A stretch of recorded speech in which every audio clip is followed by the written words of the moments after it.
Good morning student.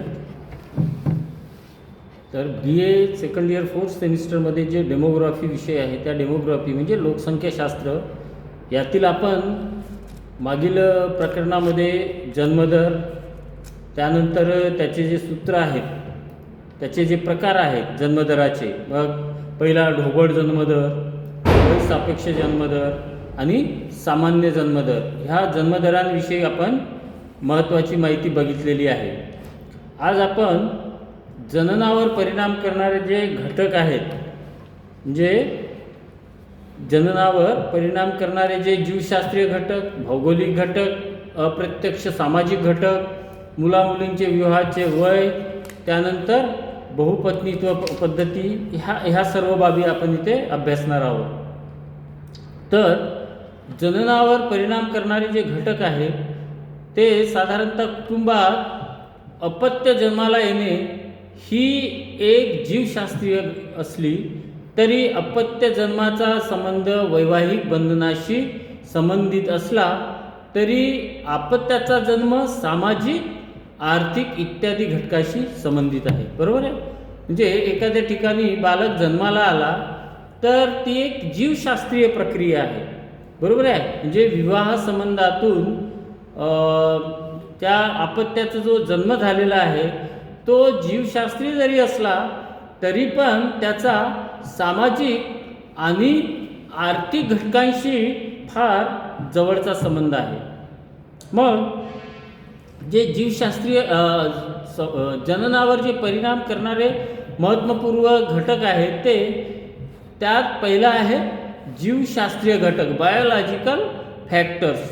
म्हणजे जीवशास्त्रीय घटक म्हणजेच बायोलॉजिकल फॅक्टर. तर जननदरावर परिणाम करणारा हा एक मुख्य आणि महत्त्वाचा घटक आहे. जीवशास्त्रीय घटक हा जननदरावर परिणाम करणारा मुख्य आणि महत्त्वाचा घटक आहे. जीवशास्त्रीय घटक स्त्री पुरुषाच्या आरोग्य, त्याचा आजार, त्याचं जे खाद्य आणि त्यांच्या ज्या सवयी आहेत या गोष्टीशी संबंधित आहे.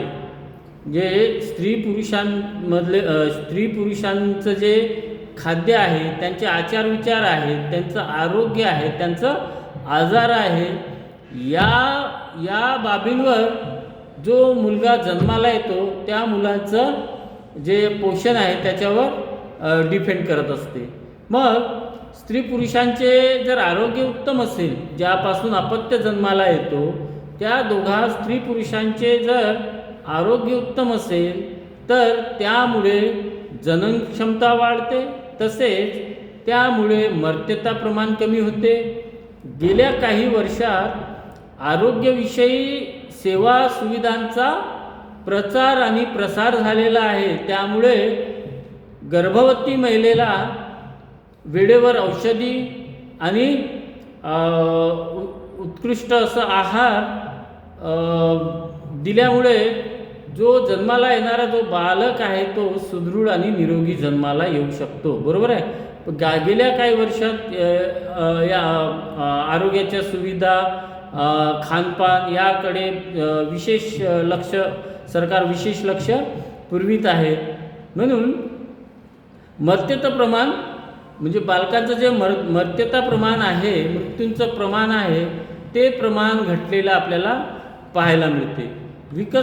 विशेषतः मागास व विकसनशील देशात हे चित्र दिसते. हे आहे जीवशास्त्रीय घटक. मग आहे दुसरं भौगोलिक घटक. भौगोलिक घटक म्हणजेच जिओग्राफिकल फॅक्टर. तर भौगोलिक किंवा प्राकृतिक घटकात जननावर परिणाम करणारे जे घटक आहेत ते घटकामध्ये साधारणतः हवामान हा मुख्य आणि महत्त्वाचा घटक आहे. मग हवामानाचा मुले व मुली उपवर होण्यावर सुद्धा परिणाम होत असतो. म्हणजे ते मॅच्युअर्ड होण्यावर हवामानाचा मुलं आणि मुलींच्या ज्या मॅच्युरिटी आहे त्या मॅच्युरिटीवर परिणाम होत असतो. उदाहरणार्थ उष्ण हवामानातील जे मुले आणि मुली जे आहे ते लवकर मॅच्युअर होतात आणि ते लवकर विवाहयोग्य होतात. त्यामुळे मुलामुलींचे विवाह लवकर होतात. लवकर विवाह झाल्याने जनन प्रमाण वाढते आणि यामुळेच उष्णकटिबंधीय देशातील जनन दर जास्त असल्याचे हवामान हे मुख्य कारण आहे. नंतर आहे अप्रत्यक्ष सामाजिक घटक, इनडायरेक्ट सोशल, म्हणजे समाजाचा सुद्धा जो जन्माला येतो त्या बालकावर काही ना काही प्रमाणात परिणाम होत असतो. ते इनडायरेक्टली का असेना परंतु त्याचा परिणाम होत असतो. तर मग अप्रत्यक्ष सामाजिक पद्धती जी आहे याचा सुद्धा जननावर परिणाम होत असतो. जननावर प्रभाव टाकणारे काही अप्रत्यक्ष सामाजिक घटक आहेत. बरोबर आहे. तर जननावर प्रभाव टाकणारे काही अप्रत्यक्ष सामाजिक घटक आहेत. हे दुय्यम घटक आहेत. यांचा जननावर सरळ परिणाम न होता अप्रत्यक्ष परिणाम होतो.